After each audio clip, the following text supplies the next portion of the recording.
Sometimes life takes a turn so unexpected that you find yourself looking back and wondering how you ended up where you are. That's exactly what happened to me 3 years ago on what started as an ordinary Tuesday afternoon in downtown Seattle. I was leaving the gym, my usual routine after work, when two young women I'd never seen before practically ran up to me on the sidewalk. They looked frantic, desperate even, and before I could process what was happening, one of them called out my name. Michael, the taller one said, slightly out of breath. Michael, I know this is going to sound absolutely crazy, but we need your help, right now, please. She glanced at her friend, who nodded encouragingly, then back at me. Our best friend is having her baby shower literally right now, just around the corner, and we need you to pretend to be her boyfriend, the baby's father, just for today. I stood there on the sidewalk, my gym bag slung over my shoulder, convinced I was being pranked. Maybe this was one of those social media things where they film people's reactions to bizarre requests. I actually looked around for cameras, but the desperation in their eyes was real, raw, and impossible to fake. The shorter woman, who introduced herself as Jessica, stepped forward. Look, I know how this sounds. I know we're asking something insane from a complete stranger, but Harper's ex, Connor, is dangerous, really dangerous. He tried to set fire to her apartment building 2 months ago while she was sleeping inside. The investigators couldn't prove it was him, but we all know it was. He's been stalking her, threatening her, and he sent a message this morning saying he's coming to the baby shower at 3 o'clock too, and I quote, reclaim what belongs to him. Baby belongs to him. I glanced at my watch. It was 2:18 in the afternoon. The taller woman, who said her name was Monica, grabbed my arm gently. Please, we wouldn't ask if we had any other option. My brother is deployed overseas, Jessica's husband is 5'6" and has a bad back, and every other guy we know is either at work or wouldn't be believable. You're tall, you look strong, and honestly, you look like the kind of guy who would scare him off. How do you even know my name? I asked, still processing this surreal situation. Jessica pointed at my gym bag where my membership tag was clearly visible. We saw you coming out of FitLife and your name's right there. Look, we know this is crazy. We know we're asking a lot. But Harper is 8.5 months pregnant, she's terrified, and we're running out of time. Will you help us? Against every logical thought in my head, against the voice of reason screaming that this was insane, I found myself nodding. There was something about their genuine fear, the urgency in their voices, and honestly, the thought of a pregnant woman being terrorized by some unstable ex that made me say yes. Okay, I heard myself saying. Lead the way.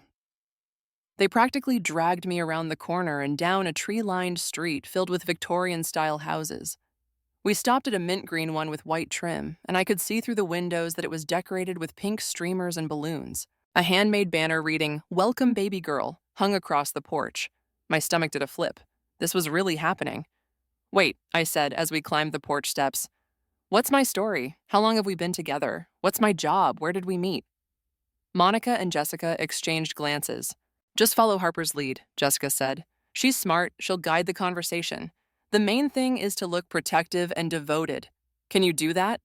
Before I could answer, we were through the front door and into a living room packed with women of all ages. The conversation stopped abruptly as 30 pairs of eyes turned to stare at me. The room smelled like vanilla cake and fresh flowers, and baby shower games were spread across coffee tables. That's when I saw her. Harper.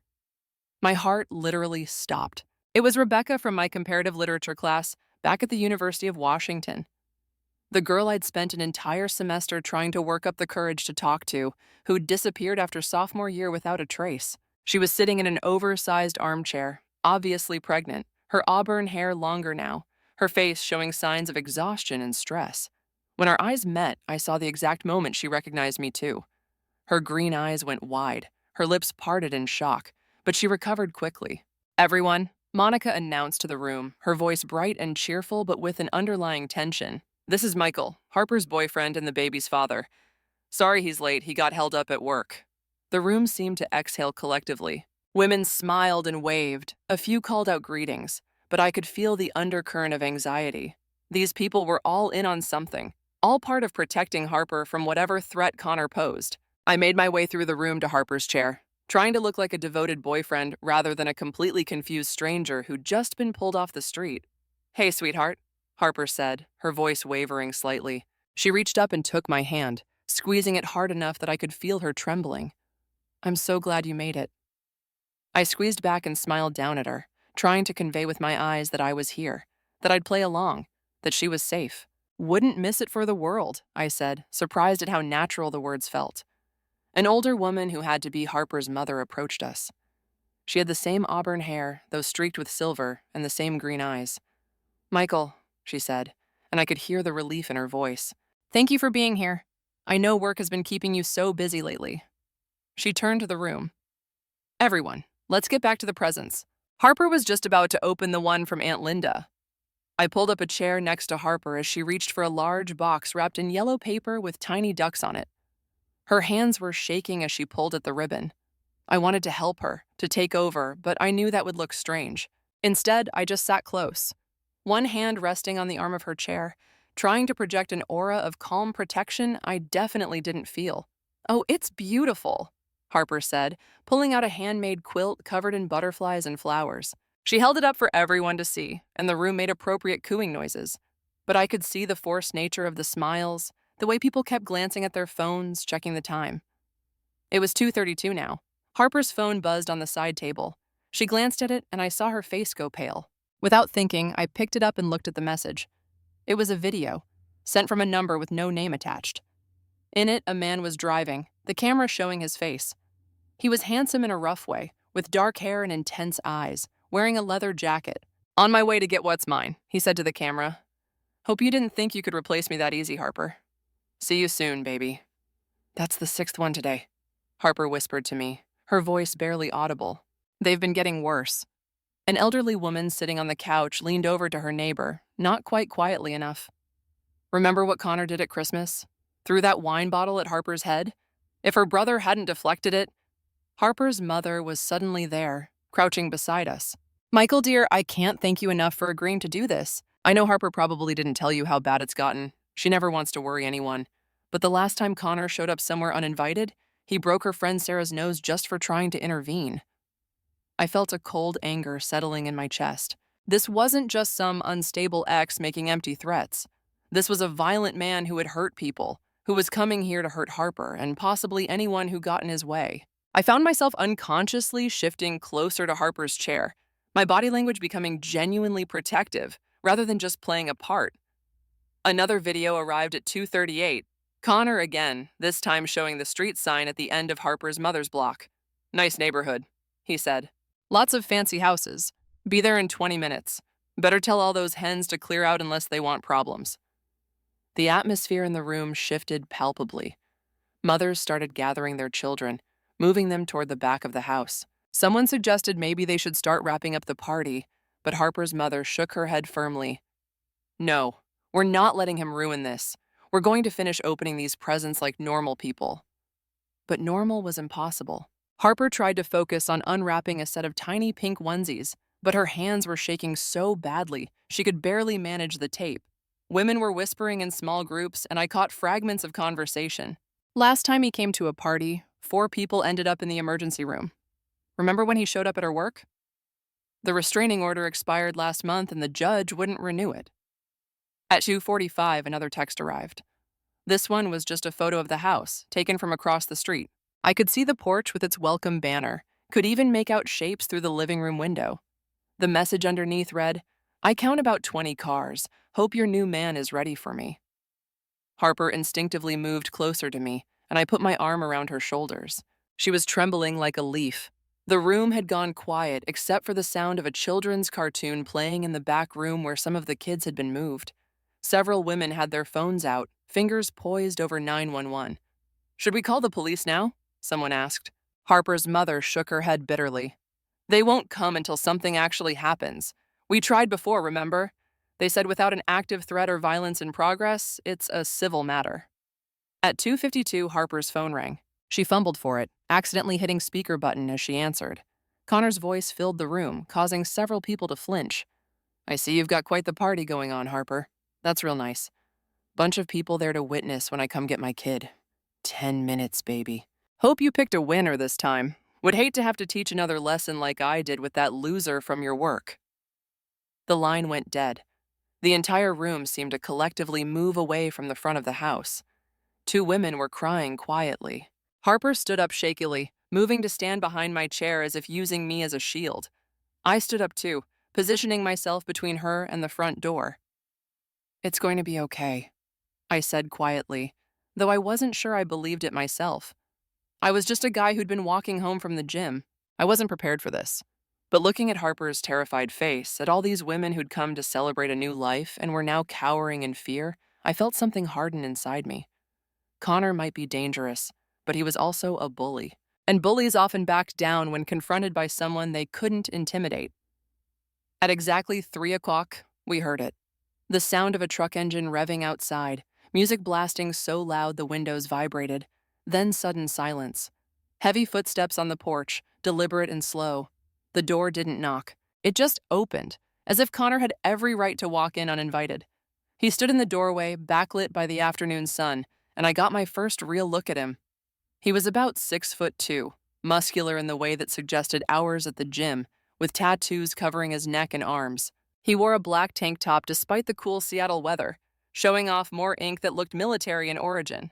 His eyes scanned the room methodically until they found Harper behind me, and his expression shifted from casual arrogance to something darker. "So," he said, his voice calm in that dangerous way that suggested violence simmering just beneath the surface. "You must be the replacement." I stepped forward slightly, making sure I was directly between him and Harper. "I'm Michael," I said, keeping my voice steady. "And you need to leave. This is a private event and you weren't invited." Connor laughed, but there was no humor in it. "They hired security? That's adorable. How much they paying you, big guy?" "I'm not security," I said clearly. "I'm Harper's boyfriend and the father of her baby. And I'm asking you politely to leave." The change in Connor was instantaneous. His face went from amused to deadly serious, his hands clenching into fists. "The fuck did you just say?" Harper stepped out slightly from behind me, though she kept one hand on my arm. "You heard him, Connor. This is Michael. We've been together for months. The baby is his." "Bullshit," Connor snarled, taking a step into the room. Several women backed away. "That's my kid, Harper. 4 years we were together. 4 years. You don't just move on that fast." "We broke up over 10 months ago, Connor," Harper said, her voice stronger now. "Do the math. This isn't your baby." Connor's face flushed red, and he took another step forward. I moved to block him, very aware of the size difference between us. I had maybe 2 inches and 30 pounds on him, but he moved like someone who knew how to fight, who'd been trained for violence. "This is a family event," I said firmly, "and you're not family. You need to leave now or we'll call the police." "Family." Connor looked around the room wildly. "These people watched me and Harper for years. They know we belong together. Tell him, Margaret." He pointed at Harper's mother. "Tell this asshole whose baby that really is." Harper's mother stood up, her voice steel. "Someone who isn't welcome in my home. Someone who terrorized my daughter. Someone who needs to leave before the police arrive." Connor's attention snapped to her. "You old bitch, you never liked me. Always filling Harper's head with poison." I stepped directly in front of him, close enough now that he had to look up slightly to meet my eyes. "Watch your mouth," I said quietly. "That's no way to talk to anyone, especially not Harper's mother." For the first time, Connor seemed to really see me, to register the size difference, the fact that I wasn't backing down. His eyes narrowed as he assessed me. "You think being tall means shit to me? I've taken down bigger guys than you. You know what I did overseas? You know how many—" "Connor," Harper interrupted, her voice cutting through his building rage. "You know about the DNA test. You know this isn't your baby. The results were clear." "Those tests can be faked," Connor said, but some of the certainty had left his voice. "Labs can be paid off. You think I'm stupid?" "Then we'll take another test," I said. "Through the court system, official channels. But that's for lawyers to figure out. Today, right now, you're leaving." Connor looked around the room and for the first time seemed to really register what he was seeing. 20 women, all with their phones out, recording everything. Jessica had grabbed a golf club from somewhere and was holding it casually but ready. Monica was on the phone, probably with 911, and me, standing firmly between him and Harper, not moving, not backing down. "This isn't over," he said finally, backing toward the door. "Not even close. You think you won, but I know people. I've got lawyers. I've got rights." "Then exercise them through the proper channels," I said. "But not here, not today." He pointed at me, his hand shaking with rage. I'm going to find out everything about you, Michael. Everything. Where you work, where you live, who your family is. And when I do, when I prove you're just some random asshole they pulled in off the street, we'll see how tough you are. Good luck with that, I said evenly. Connor slammed the door so hard on his way out that a framed picture fell off the wall and shattered. For a moment, nobody moved or spoke. Then, as if a spell had been broken, everyone started breathing and talking at once. Harper collapsed back into her chair, tears streaming down her face. Her mother was crying too, hugging her daughter tightly. "Thank you," Harper whispered, looking up at me. "You don't understand what you just did. He never backs down. Never." "He actually left," Monica said, sounding amazed. "Usually someone ends up hurt. Always." I was still standing there, adrenaline coursing through me, when the reality of what had just happened started to sink in. I'd just made an enemy of a violent, unstable man. And worse, I'd done it based on a lie that would unravel the moment anyone looked into it. We tried to salvage what was left of the baby shower. Harper opened a few more gifts, but her heart wasn't in it. Everyone was still shaken, still checking windows, still flinching at every sound from outside. About 20 minutes after Connor left, as people were starting to help clean up, Harper asked if I could walk her to her car to get something. I followed her outside, noting how she checked both directions before stepping off the porch, how her hand went to her belly protectively. We'd made it halfway to her car when I noticed. All 4 tires on my car, parked right behind hers, had been slashed. Deep, deliberate cuts that had left them completely flat. "Oh my God," Harper gasped, her hand flying to her mouth. "Michael, I'm so sorry. This is all my fault. I should never have let them drag you into this." Before I could respond, her phone buzzed. She looked at it and went pale, then held it out to me with a shaking hand. It was a text from Connor, a photo of my license plate along with a message that made my blood run cold. "Michael Chen, Berkeley graduate, 2018, works at Morrison Tech, 3712 Pine Avenue, apartment 6C. See you real soon, hero." He had everything. My full name, my address, where I worked. In less than 30 minutes, he'd found out more about me than some people I'd known for years knew. I stood there staring at the screen, the reality of what I'd gotten myself into crashing down on me like a physical weight.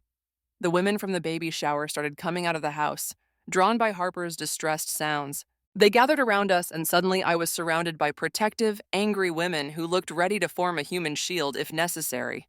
Monica was already on the phone with the police, reporting the property damage and threats. "Yes, we need an officer at 4782 Maple Street immediately," she was saying. "There's been property damage and criminal threats. The perpetrator is known to us and has a history of violence." 15 minutes later, a police cruiser pulled up. The officer who got out looked young and already tired, like she'd been dealing with similar calls all day. She took photos of my slashed tires, wrote down the details of what had happened inside, documented the threatening text message, but I could see in her expression that this wasn't going to amount to much. "So, Mr. Connor Vaughn threatened you via text message and we have property damage to your vehicle," she summarized, reading through her notes. "But you didn't actually see him slash the tires, correct?" "Who else would it be?" Jessica demanded. "He literally just left after threatening everyone inside. He sent that text with Michael's personal information right after. It's obviously him." The officer sighed. "I understand your frustration, but without direct evidence or an eyewitness seeing him commit the vandalism, it's hard to prove. As for the threats, saying, 'see you real soon,' isn't technically a threat of violence in legal terms." "He has to actually hurt someone first?" Monica's voice was sharp with disbelief. "That's what you're telling us? We have to wait until someone's in the hospital?" "I'm not saying that's right," the officer replied wearily. "I'm saying that's how the law works. You can file for a restraining order, though with the expired one, it might be harder to get a new one approved." "We tried that," Harper said quietly, her hand resting on her belly. "His lawyer got the last one thrown out, said I was being vindictive because of the pregnancy, trying to keep him from his child." After the officer left, giving me a case number for my insurance, we all stood in the driveway in a kind of shocked silence. The celebratory atmosphere of the baby shower felt like something from a different lifetime, even though it had only been an hour ago. "You can't go home," Harper said suddenly, grabbing my arm. "Michael, you can't go back to your apartment. He knows where you live. He's probably there waiting already." "We'll drive you there to get your things," Monica said firmly. "Quick in and out, grab what you need. And then you'll stay here tonight," Harper's mother added in a tone that brooked no argument. "We have a guest room. It's the least we can do after you helped us. I wanted to protest, to say this wasn't my problem, that I'd already done more than anyone could have expected from a stranger pulled off the street. But looking at Harper's terrified face, seeing the guilt and fear mixed there, I knew I was already in too deep. There was no walking away now. The drive to my apartment was tense. Monica drove while Jessica kept checking the mirrors, making sure we weren't being followed. My building looked the same as always when we pulled up, but everything felt different now, charged with potential danger. Make it quick, Monica advised as we got out. Pack for at least a few days. We don't know how long this is going to last. We took the stairs to the 6th floor because Jessica insisted elevators were death traps if Connor showed up. Inside my apartment, I threw clothes into a duffel bag, grabbed my laptop and charger, some work files I'd need. My hands were shaking, which made me angry at myself. I wasn't supposed to be the one running scared. As we were leaving, my neighbor Mr. Chen poked his head out of his door. He was an elderly man who'd lived in the building for 30 years and made it his business to know everyone. "Everything all right, Michael?" he asked, eyeing Monica and Jessica with curiosity. "These friends of yours?" "Yeah, everything's fine, Mr. Chen," I lied, then reconsidered. "Actually, if you see a guy with neck tattoos asking about me, probably driving a black truck, call 911 immediately. Don't tell him anything." His face went serious. "Trouble? Maybe. Just be careful and keep your door locked." Back at Harper's mother's house, we sat around the kitchen table like we were planning a war campaign. Harper had her phone out, scrolling through months of messages from Connor, showing me the escalating pattern of harassment. Each message was worse than the last, more threatening, more unhinged. "Look at this one," she said, showing me a text from 3 weeks earlier. It was a photo of her at a grocery store parking lot taken from a distance. The message read, "Nice melons you're buying. Would be a shame if something happened before you got to eat them." "And this," she continued, swiping to another message. This one showed her entering a doctor's office. "Hope the baby's healthy. Would be terrible if there were complications." Monica pulled out a thick folder and dropped it on the table with a heavy thud. "Police reports," she explained. 2 years' worth. Harassment, stalking, property damage, violation of restraining orders. Nothing ever sticks. I flipped through the papers, my anger growing with each page. Incident after incident, complaint after complaint, and every single one stamped with "no further action" or "insufficient evidence." "He knows exactly how far to push," Harper's mother explained bitterly. "Never quite crosses the line into something they can prosecute. Always has alibis. Always has someone ready to vouch for him." "How did you meet him?" I asked Harper, trying to understand how someone like her had ended up with someone like Connor. She laughed bitterly. "The same way they all start.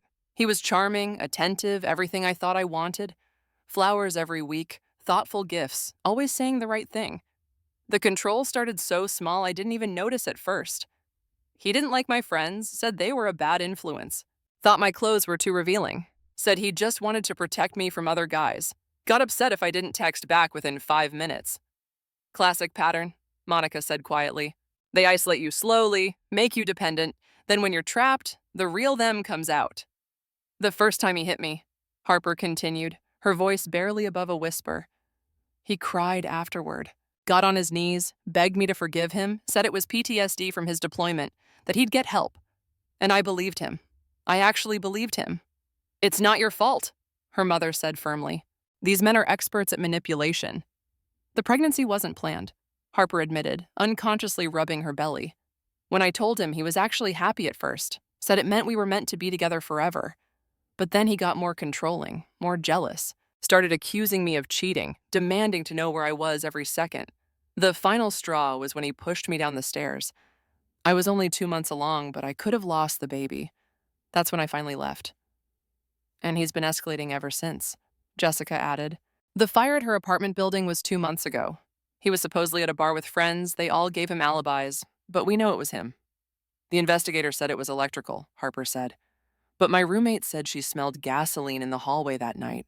If she hadn't come home early from her date," she didn't finish the sentence. She didn't need to. By 9 that evening, we were cleaning up the remnants of what should have been a joyful baby shower.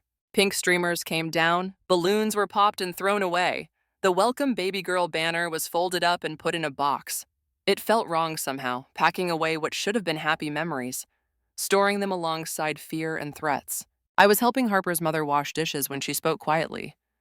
I need you to understand something about Connor. He doesn't give up, ever. Whatever you think you've gotten yourself into, it's worse. He'll come after your job, your family, your friends. He'll make your life hell until you walk away, and then he'll go after Harper even harder because she'll be alone again. I understand, I said, though I wasn't sure I really did. Do you? Because you seem like a nice young man who happened to be in the wrong place at the wrong time.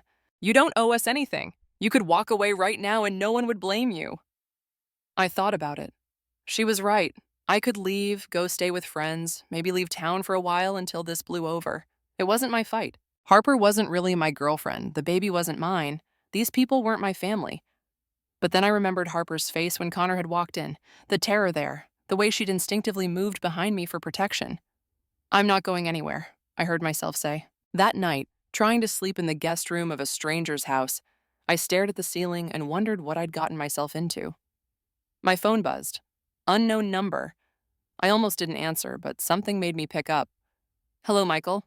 Buddy. Connor's voice was friendly, casual, like we were old friends catching up. Listen, I think we got off on the wrong foot today. Why don't we meet up? Just the two of us, man to man. Talk this out like civilized people. I put the phone on speaker and grabbed a pen and paper, remembering what the officer had said about documenting everything. I don't think that's a good idea, Connor. Come on, man. You seem like a reasonable guy. This is all just a big misunderstanding. Harper and I, we have a history. You get that, right? Sometimes couples fight, but we always work it out. You're not a couple. You haven't been for 10 months. His voice hardened slightly. That's what she told you, huh? Let me guess. She also told you the baby isn't mine. Fed you some sob story about me being dangerous. Harper's good at playing the victim. The DNA test told me the baby isn't yours. There was silence for a moment, then Connor laughed. It wasn't a pleasant sound. Those tests can be wrong. Labs make mistakes. Or maybe Harper found a way to fake it. She's smart like that. Too smart for her own good sometimes. I'm going to hang up now, Connor.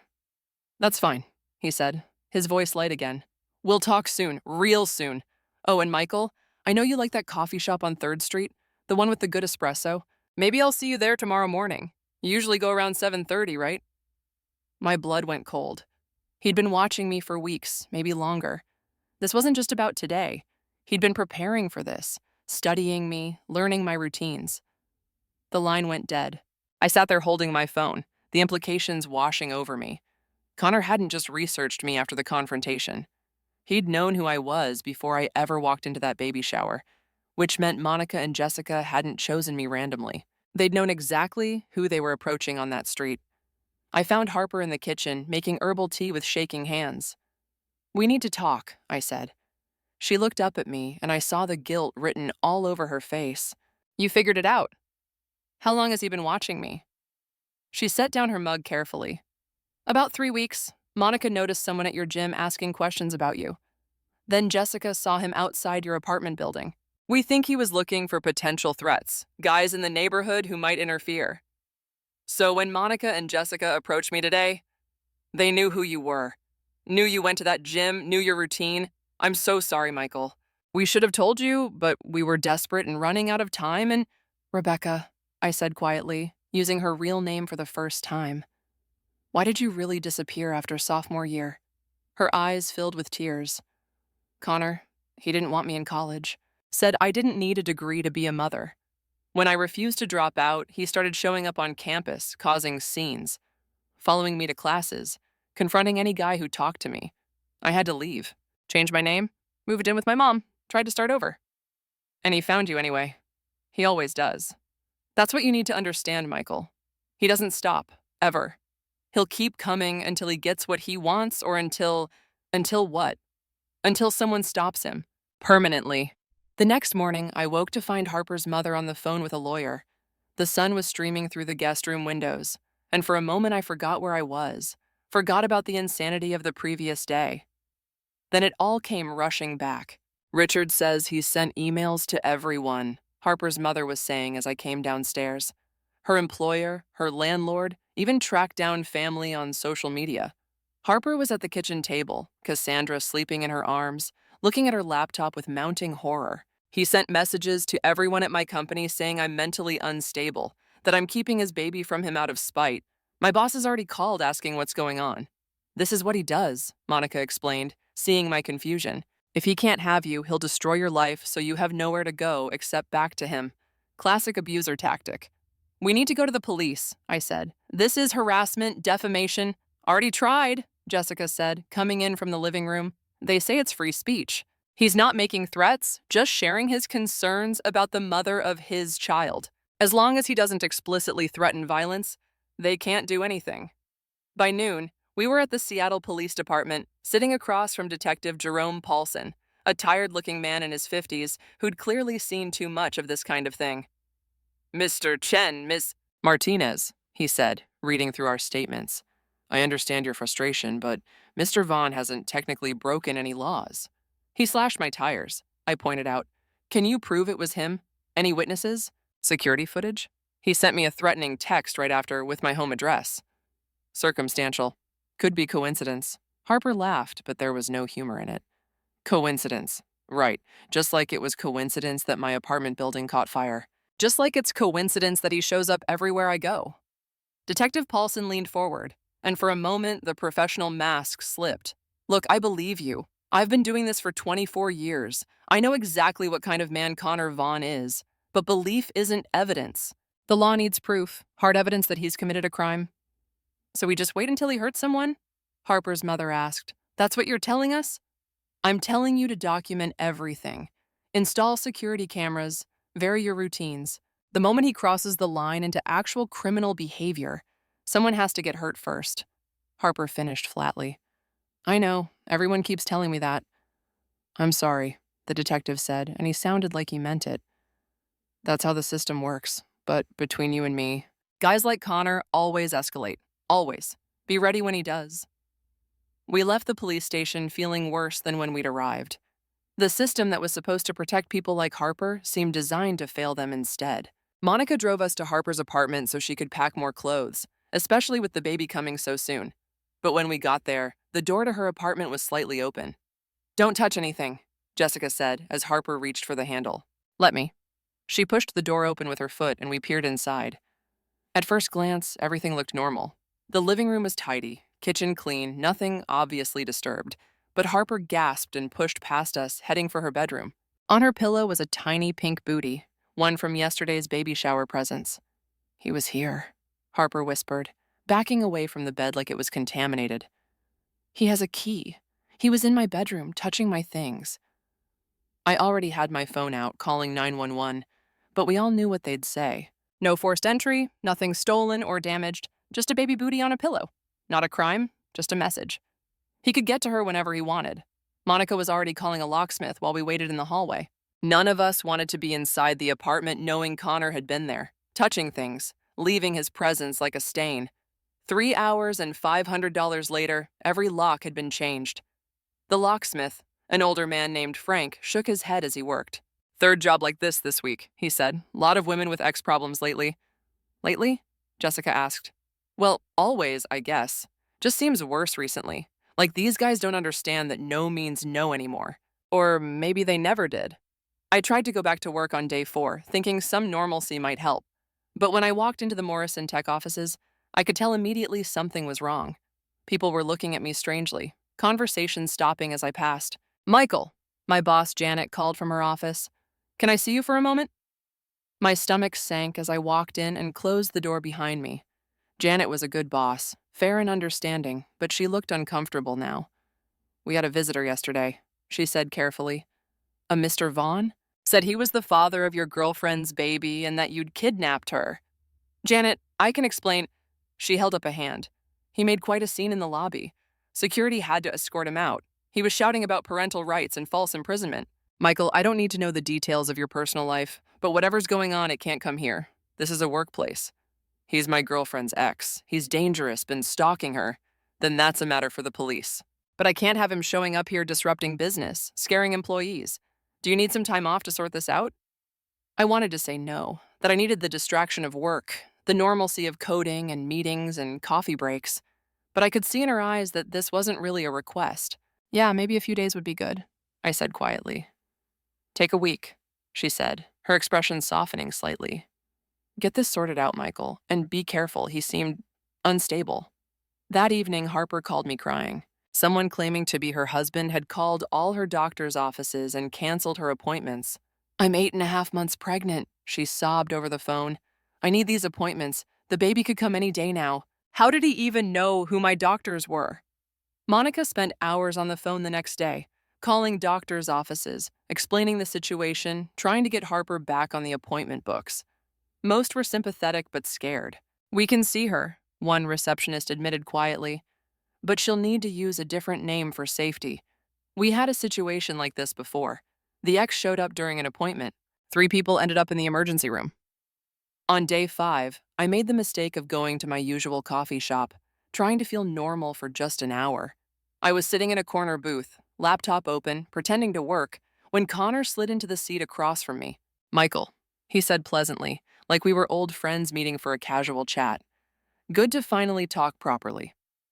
My hand tightened on my coffee cup, but I kept my voice steady. "You need to leave. It's a public place. Free country." He pulled out his phone and started swiping through photos. "You know, I did some research on you. Berkeley graduate, good job at Morrison Tech, clean record, no social media presence, which is weird for someone your age, but whatever." The photos were of me, at work, at the gym, getting my mail yesterday morning. In some, I could see they were taken from a distance with a zoom lens. In others, he must have been just feet away. "Why throw it all away for some girl you don't even know?" He continued, still swiping. "Oh, this is a good one. This is you at your parents' house last Christmas. Nice place. Suburbs, white fence, the whole American dream thing." The threat was crystal clear. He knew about my family, had been watching them too. "You're documenting your own stalking," I said, trying to sound calmer than I felt. "Thanks for the evidence." His friendly mask slipped for just a moment, and I saw the real Connor underneath. The rage barely contained, the violence waiting to explode. Then the smile was back. "Evidence, right. You think the cops care about some photos? You think anyone gives a shit about some nobody tech guy playing hero?" "Let me explain something to you, Michael. I did 4 tours in Afghanistan. You know what I learned over there? The system doesn't work. Rules don't matter. Laws are just pieces of paper. What matters is who's willing to go furthest, who wants it more." Is that a threat? It's information. Free advice from someone who's been around longer than you. "Walk away now, Michael. This isn't your fight. Harper's not your girl. That baby isn't yours. You're just some random guy who got pulled off the street because you were tall and looked the part. You think you're a hero, but you're just a prop in Harper's little drama." I stood up. "We're done here. Sit down." His voice changed completely, becoming hard and dangerous. "I'm not finished." "Yes, you are." I walked out, but I could feel him watching me leave. My hands were shaking as I got to my car. I sat there for a moment, trying to calm down, then called my lawyer friend from college. "He just made contact," I told her. "Made threats about my family, showed me photos he's taken." "Did you record it?" "No, I didn't think to." "From now on, record everything. Every interaction. But be careful. He's smart. He's done this before." "Before?" I pulled some records. Another ex-girlfriend 2 years ago. She filed multiple complaints, got a restraining order, the whole 9 yards. Then suddenly she dropped everything and moved to Oregon. No forwarding address, no social media, just vanished. What happened to her? Officially, she decided not to pursue the charges. Unofficially, she was terrified. My contact at the DA's office says she wouldn't even come back to testify, just wanted to disappear. 3 days later, I went with Harper to her new doctor's appointment. She was using her mother's maiden name for safety. The waiting room was full of happy pregnant couples, and Harper gripped my hand every time a tall man walked in. "It's okay," I whispered. "It's not him." But I understood her fear. Every door opening could be Connor. Every footstep in the hallway. Every car that drove too slowly past the building. Living in constant fear was exhausting. The doctor was concerned about Harper's blood pressure. "It's quite elevated," she said, frowning at the reading. "Have you been under stress?" Harper almost laughed. "You could say that." "Well, you need to find ways to relax. This level of stress isn't good for you or the baby." "Have you tried meditation? Prenatal yoga?" We looked at each other, and I could see Harper trying to figure out how to explain that meditation wasn't going to help when your violent ex was stalking you and the police wouldn't do anything about it. "It's complicated," Harper finally said. That evening, day 8 since the baby shower, a process server knocked on the door of Harper's mother's house. Harper's mom answered while Harper and I watched from the living room. Legal papers for Rebecca Martinez, the man said, using Harper's real name. She needs to sign. Harper's hands were shaking as she signed for the thick envelope. Inside were custody papers. Connor was suing for full custody of the baby, claiming Harper was an unfit mother. Monica, who'd come over for dinner, read through the papers with growing anger. He's claiming you're mentally unstable, that you're denying him access to his child, that you're living with a strange man who's violent. This is insane. Violent? I asked, incredulous. I've never. He's saying you assaulted him at the baby shower, Jessica explained, reading over Monica's shoulder. That you threatened him, intimidated witnesses. He's got affidavits from 2 people backing up his version. What people? Harper asked. Everyone there was on my side. His cousin and his best friend, Monica said, checking the names. Neither of them were even there, but they're swearing they witnessed the whole thing. This is what he does, Harper's mother said wearily. Uses the system as a weapon. Ties you up in court, costs you money you don't have, wears you down until you give up. On day 9, I went back to my apartment to pack more clothes and check my mail. The new normal was bouncing between hotel rooms and Harper's mother's house, never staying in one place too long. Mr. Chen caught me in the hallway again. That man came by yesterday, he said quietly. The one with the neck tattoos. Said he was your girlfriend's brother, worried about her. Wanted to know if you were home. What did you tell him? Nothing. But Michael, he had a key. I saw him trying keys in your lock. I called building security, but by the time they came, he was gone. A chill ran down my spine. Connor had been trying to get into my apartment, but why? What was he looking for? Thanks, Mr. Chen. Keep your door locked, okay? And if you see him again, call 911 immediately. Inside my apartment, I checked everything carefully. Nothing seemed out of place, but I couldn't shake the feeling that things had been touched, moved slightly. Was I being paranoid? Or had Connor found a key that worked? Day 11 was when everything escalated beyond anything we'd expected. Monica called me in a panic. He showed up at my work, she said, her voice shaking. Made a huge scene in the lobby, yelling about how I was part of a conspiracy to keep him from his child. Security threw him out, but my boss is furious. I might lose my job over this. An hour later, Jessica texted. Connor had been to her gym, telling anyone who would listen that she was helping to hide his pregnant girlfriend, that she was an accomplice to kidnapping. The gym manager had to threaten to call the police to get him to leave. He's punishing everyone who was at the baby shower, Harper said when she heard. Everyone who helped me. This is my fault. I brought this into all your lives. That night, we were all at Harper's mother's house. Me, Harper, Monica, Jessica, and Harper's mom. We were trying to have a normal dinner, to pretend for just an hour that we were just friends gathering for a meal. Harper had made lasagna, and we were debating whether pineapple belonged on pizza when we heard the first crash. Glass exploded into the living room, then another crash from the kitchen, then another. Bricks were flying through every window on the first floor. Get down, I yelled, pulling Harper to the floor and shielding her with my body. She was crying, covering her belly protectively as more glass rained down. Monica was already on the phone with 911 screaming the address. Jessica had grabbed a knife from the kitchen. Harper's mother was crouched behind the couch, her face white with terror. The attack lasted maybe 30 seconds, though it felt like hours. 6 windows in total, all shattered. Then we heard tires squeal as a vehicle sped away. Is everyone okay? I asked, helping Harper sit up. She had a small cut on her hand from the glass, but nothing serious. The others were shaken, but uninjured. The living room was destroyed. Glass everywhere, bricks scattered on the floor, cold night air blowing through the gaping holes where windows used to be. One of the bricks had a note rubber banded to it. This is what happens when you steal what's mine. He's lost it, Harper's mother said, her voice eerily calm. He's completely lost it. The neighbors' security cameras had caught everything. Connor's truck speeding up to the house. Connor getting out, his face clearly visible. Connor throwing brick after brick with methodical precision.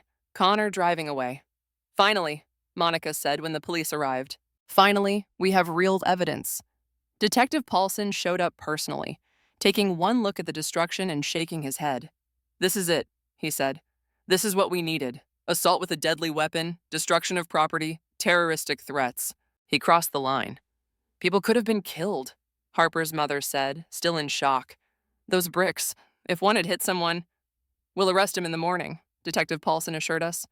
Post officers at his usual haunts tonight. This time he's not walking away. We spent the rest of the night cleaning up glass and boarding up windows. None of us slept.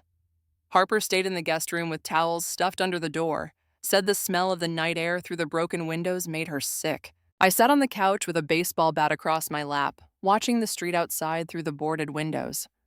At 3 a.m., a car drove by slowly, then again at 3:30. By 4 a.m., I was seeing Connor in every shadow, hearing his voice in every sound.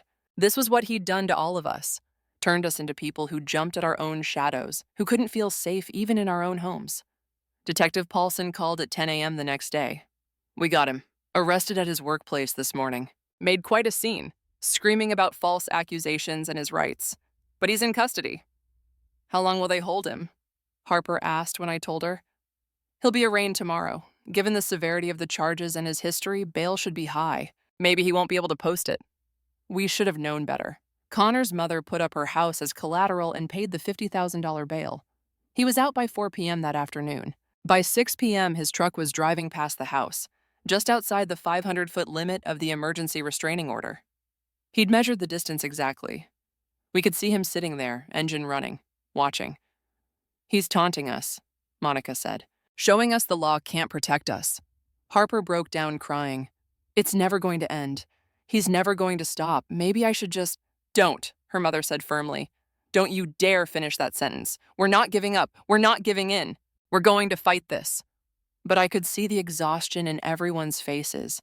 The constant fear was wearing us down. Connor didn't need to physically hurt us. He was destroying us psychologically bit by bit.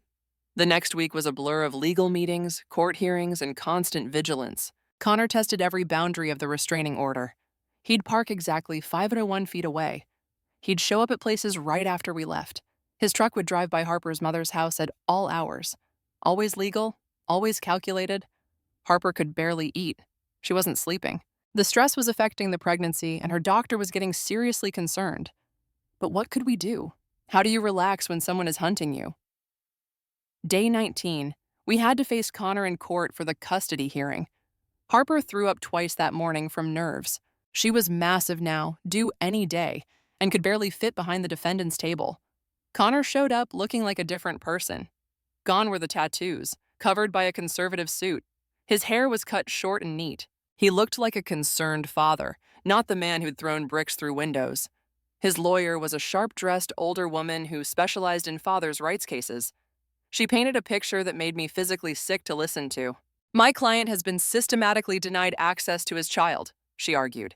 Ms. Martinez has enlisted strangers to keep him away, has made false accusations to turn the court against him. All he wants is to be a father to his baby.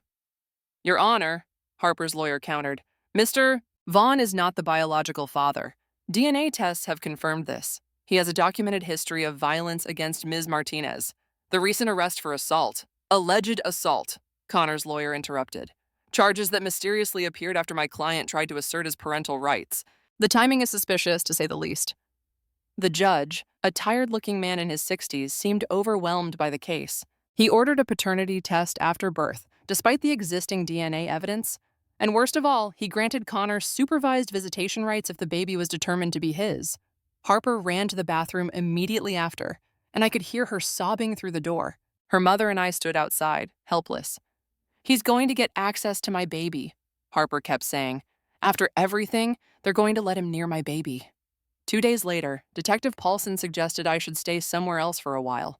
Your presence escalates things, he explained. Connor sees you as the primary obstacle. If you're not around, maybe he backs off, focuses on the legal channels instead of violence. I didn't want to leave Harper, but I could see the logic. My presence was making things worse. So I found a cheap motel off Highway 99, the kind where they don't ask questions and you can pay in cash. But Connor didn't back off. If anything, he escalated further. Day 22, he started a social media campaign. Facebook posts about being kept from his child, carefully worded to avoid anything that could be considered threatening. He posted old photos of him and Harper from when they were together, her smiling at the beach, them at a restaurant, looking like any happy couple. This was us before mental illness tore us apart, he wrote under one photo. Now she won't even let me feel my baby kick. Na cha cha, father's rights, hashtag parental alienation. The comments were horrific. Strangers calling Harper cruel, selfish, accusing her of using the baby as a weapon. Some even found her social media accounts and sent her direct messages calling her horrible names. Block them all, Monica advised. Don't read them. He's trying to break you down. But it was working. Harper was crumbling under the pressure. She'd gone from a vibrant, confident woman to someone who flinched at every sound, who couldn't sleep, who checked locks obsessively. Connor was destroying her without laying a hand on her. Day 25, 3 a.m., my phone rang. Monica's voice was tight with panic. Harper's in labor. We're heading to Memorial Hospital now. I broke every speed limit getting there, my mind racing. The baby was coming. Connor would know. He always knew. What would he do? I found them in the maternity ward, Harper clutching her mother's hand through contractions, her face twisted in pain and fear. You came, she gasped between contractions. Of course I came. An hour later, we heard the commotion in the hallway. Connor's voice, loud and demanding. That's my child being born in there. I have rights. I have a court order. Security was trying to keep him in the waiting room, but he was getting louder, more aggressive. We could hear him through the walls, ranting about discrimination, about father's rights, about conspiracies to keep him from his baby. Harper's blood pressure spiked so dangerously that alarms started going off. Nurses rushed in, checking monitors, looking worried. We need to keep her calm, one said. This level of stress could cause complications. How are we supposed to keep her calm when he's out there screaming? Harper's mother demanded. They moved us to a delivery room at the far end of the maternity ward, as far from Connor as possible. But we could still hear him sometimes, his voice carrying down the hallway whenever he got particularly loud. Harper's labor was long and difficult, made worse by the constant fear that Connor would somehow get past security. Every time the door opened, she tensed, terrified it would be him. The baby was born at 7:23 a.m. while Connor live-streamed from the waiting room, telling his phone about the injustice of being kept from his child's birth. We could hear him ranting about his rights, about how fathers were discriminated against in America, about how he was going to sue everyone involved. But when the nurse placed the tiny, perfect baby girl in Harper's arms, for just a moment, none of that mattered. Harper cried. Not from fear this time, but from joy and relief. She's here, she whispered. She's actually here and she's perfect. What's her name? The nurse asked, preparing the birth certificate. Harper looked at me, then back at her daughter. Lily. Lily Grace Chen Martinez. My heart stopped. She'd given the baby my last name along with hers. The nurse didn't question it, just wrote it down, but I saw Harper's mother raise an eyebrow. If that's okay, Harper added quietly, looking at me. It's more than okay, I said, my throat tight with emotion I hadn't expected. The moment of peace didn't last. An hour later, Connor managed to push past security and made it all the way to the nursery window before 3 guards tackled him. We could hear the commotion, him screaming about his rights, threatening to sue the hospital, the guards, everyone. They're keeping me from my daughter, he yelled as they dragged him away. This is kidnapping. I have rights. The next day, while Harper was still recovering, Connor's lawyer filed emergency custody papers.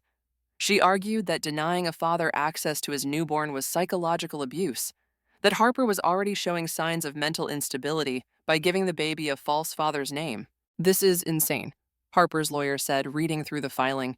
He's not the biological father. We have DNA evidence, which he's challenging, she replied. He's demanding an independent test at a lab of his choosing, and with the judge he pulled for the emergency hearing, he might get it. The judge, a different one from before, ordered a paternity test immediately. They had to take blood from Lily when she was barely 30 hours old. Harper sobbed as they pricked her tiny heel, had to be physically restrained from stopping them. She's a baby, she kept saying. She's just a baby. The results would take a week of Connor parking outside the hospital, of him filing motion after motion demanding immediate access, of his social media campaign gaining momentum. We left the hospital on day 28 with Connor sitting in his truck in the parking lot, perfectly legal. It was a public lot. He waved as we drove past, that same calm smile that haunted my dreams. Harper's mother's house felt different with a newborn there. The broken windows had been repaired, but I could still see the patches where the walls had been fixed. Battle scars from a war that wasn't over. I'd taken time off from work. Janet had been understanding once I explained the full situation. I came by every day to help. Harper was struggling with breastfeeding, with exhaustion, with the constant fear that Connor would appear at any moment. I used to love being a mom, she told me one night as she rocked Lily. With my first pregnancy, before I knew what Connor was, I was so happy, so excited. Now I'm just terrified all the time. What if he gets custody? What if the DNA test comes back wrong? What if... Hey, I interrupted gently. One day at a time, remember? Today, Lily is safe. Today, we're all here. Today is what matters. Day 35. The paternity test came back negative. Connor was definitively not Lily's biological father. We celebrated with tears and champagne, sparkling cider for Harper, thinking it was finally over. Within hours, Connor's lawyer had filed a motion claiming the test was tampered with, that the chain of custody was broken, that Harper had somehow influenced the results. She demanded an independent test at a laboratory of Connor's choosing. This is harassment, Harper's lawyer argued in court. Clear, documented harassment. Mr. Vaughn has no biological connection to this child. This needs to end. But the judge, exhausted by the case and perhaps afraid of being accused of bias against fathers, agreed to one more test, one more invasion, one more week of hell. How is this legal? Harper asked as we left the courthouse. How can he keep doing this? Because the system is broken, Monica said bitterly. Because it's easier to give him what he wants than to stand up to him. Because nobody wants to be the judge who denied a potential father access to his child. Connor knew exactly how to work the system. He filed complaints with Child Protective Services claiming Harper was an unfit mother. He called her workplace repeatedly until they put her on indefinite leave. He showed up at doctor's appointments, always staying just within the bounds of the restraining order, but making his presence known. Day 38. I was foolish enough to go back to my regular coffee shop, desperate for some normality. Connor was waiting for me. He didn't approach immediately. Let me order, let me sit down, let me think I was safe. Then he slid into the booth across from me, two large men flanking our table but not quite blocking the exits. Michael, he said pleasantly, we need to talk. I already had my phone recording in my pocket, remembering my lawyer's advice. There's nothing to talk about, Connor. See, that's where you're wrong. He pulled out a folder, thick with papers. I've been doing research. You know what I found? Nothing. No connection between you and Harper before that baby shower. No dating history, no social media interactions, nothing. It's like you just appeared out of nowhere. We kept things private, I said evenly. Bullshit. His mask slipped for a moment, showing the rage underneath. You were at that baby shower for exactly what my boys here saw. To play pretend. To be a prop. Harper hired you. Or her friends did. This whole thing is a scam to keep me from my kid. The DNA tests can be faked. Labs can be bought. You think I'm stupid? You think I don't know how this works? He leaned forward. Here's what's going to happen. You're going to admit this was all a setup. You're going to walk away. And I'm going to get at what's mine. No. One of his friends put a hand on my shoulder. Not quite threatening, but the message was clear. You sure about that? Connor asked. Because I know where your parents live in Modesto.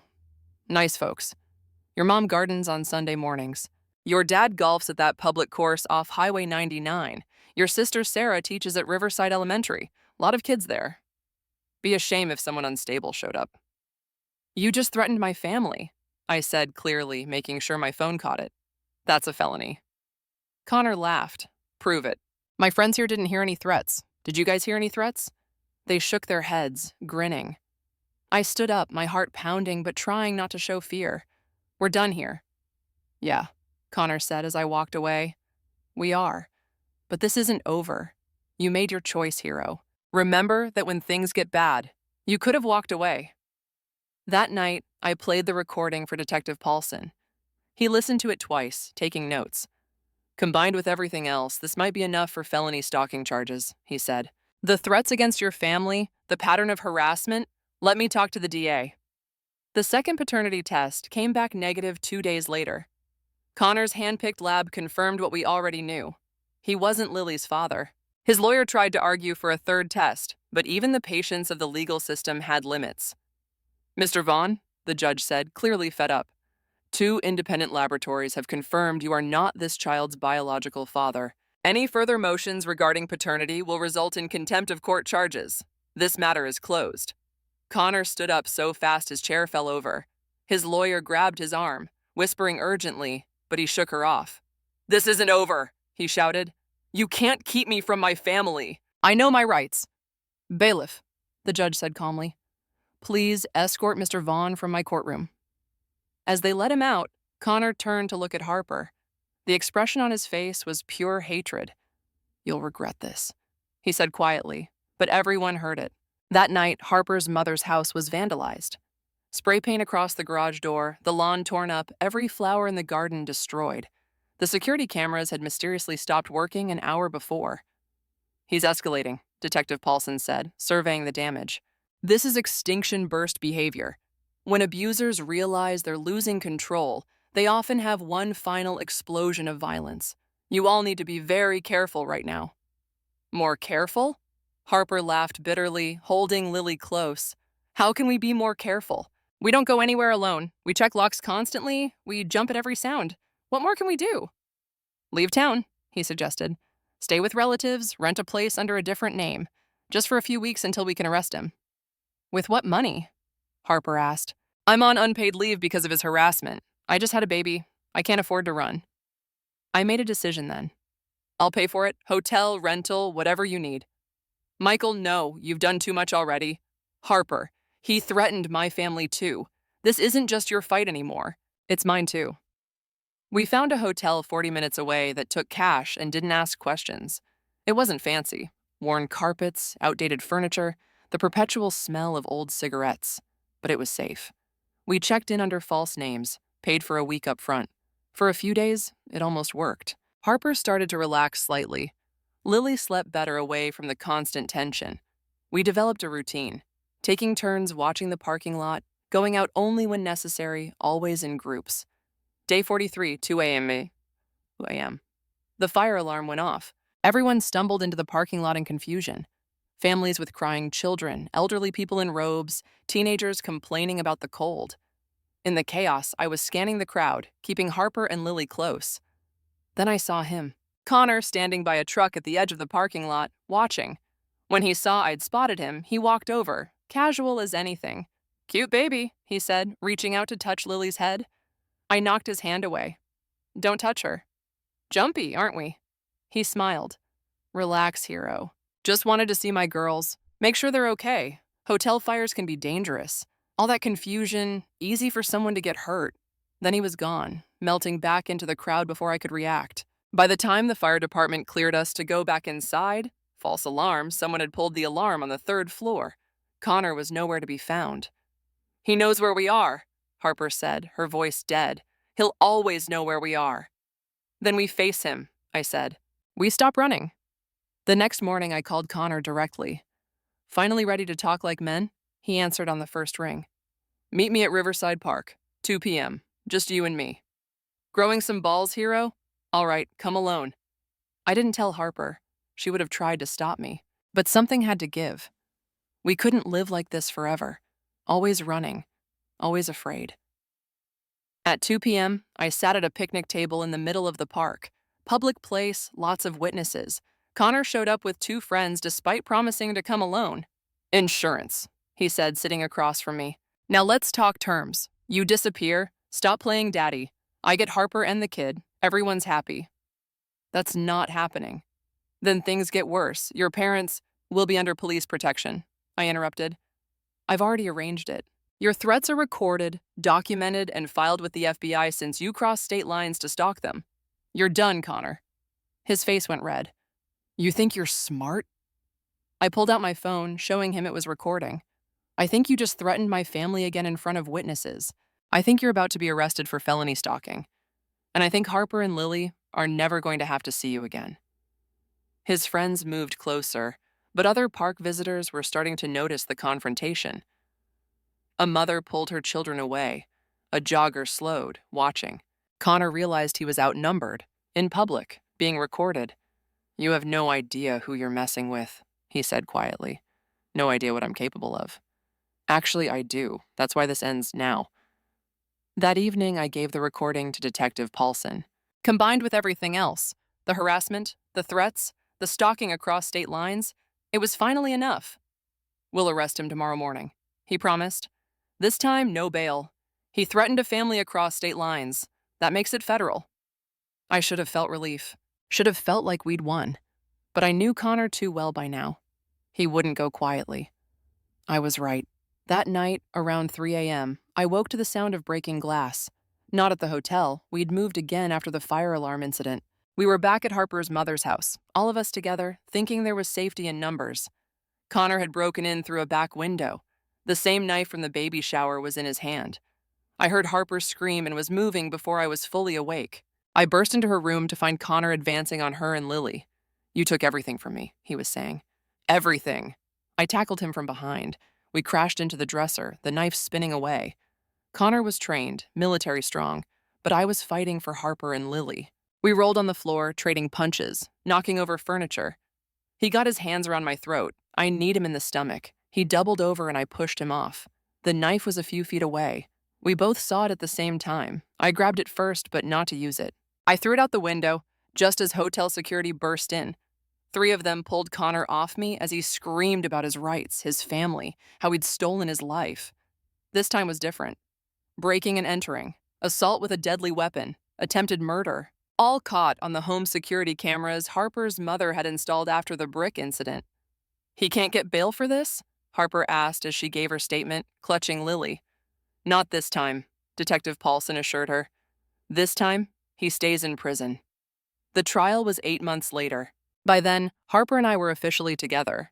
Not because of trauma bonding or shared crisis, but because somewhere in all the chaos, we'd fallen in love. Real love, built on seeing each other at our worst and choosing to stay anyway. The courthouse was packed, not just with our supporters, but with other women Connor had hurt over the years. His ex from Oregon flew in to testify.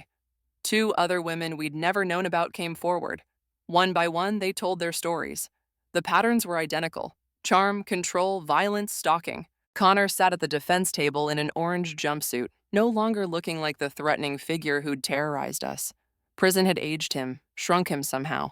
But when he looked at Harper, that same cold rage was still there. His lawyer tried to argue PTSD from military service, mental health issues, crimes of passion. But the evidence was overwhelming. The videos, the recordings, the pattern of behavior spanning years and multiple victims.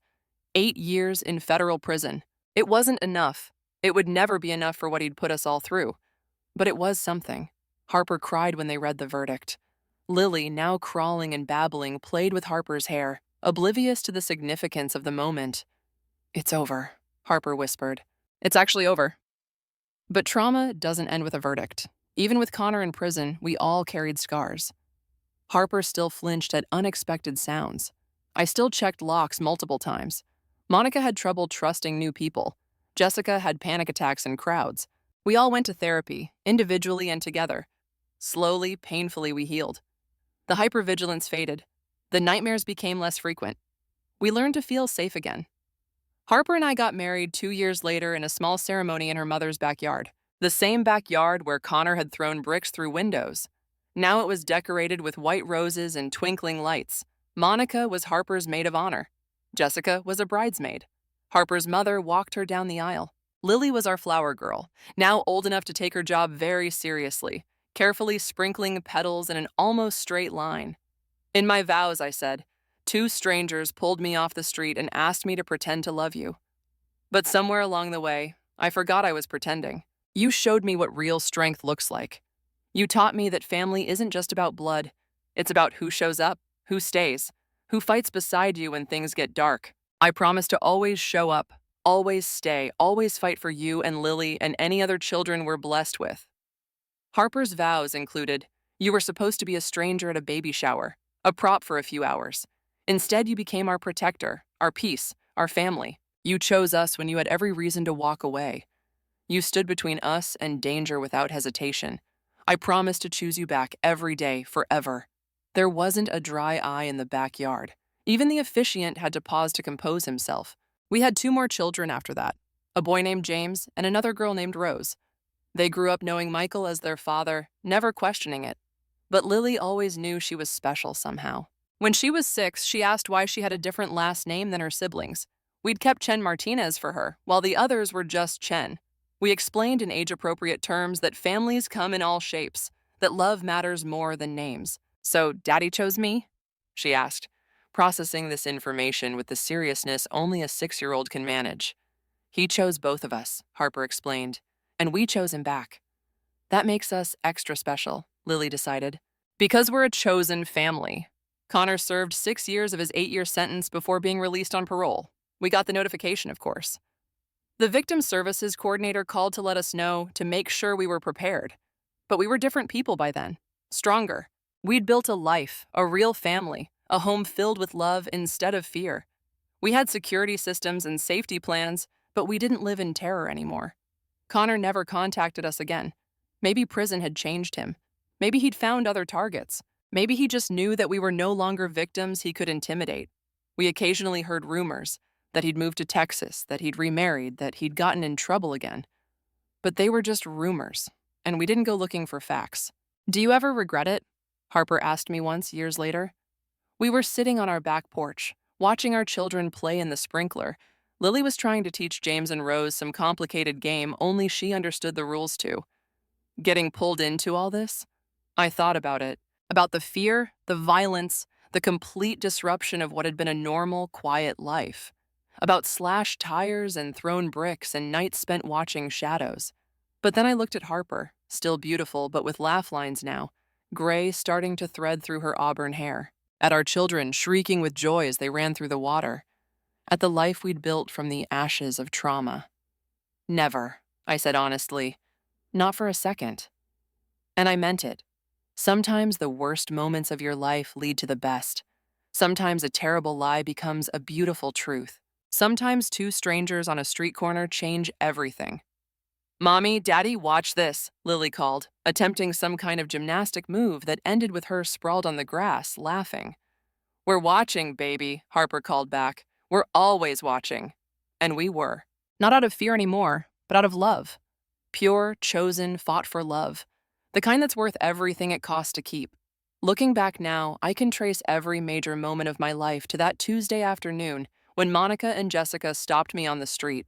Would I have had the courage to talk to Harper if we'd met naturally? Would we have found each other without crisis pushing us together? I'll never know. What I do know is this. Family isn't just about blood or traditional meetings or perfect circumstances. Sometimes family is forged in fear and solidified in safety. Sometimes love grows in the spaces where terror used to live.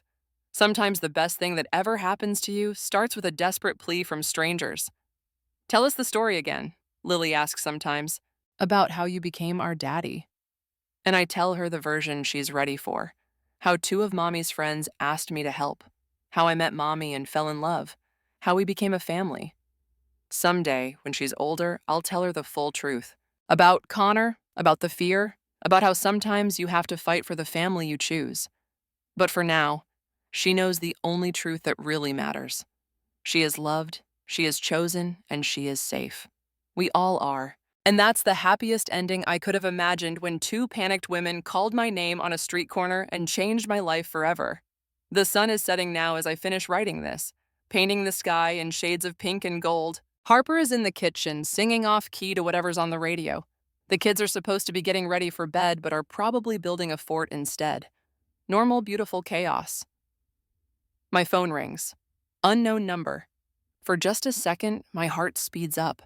Old habits, old fears. Then I remember, Connor can't hurt us anymore. We won. I let it go to voicemail. Whatever it is can wait. Right now, I have a fort to inspect and bedtime stories to read. Right now, I have a family to love. And that's more than enough.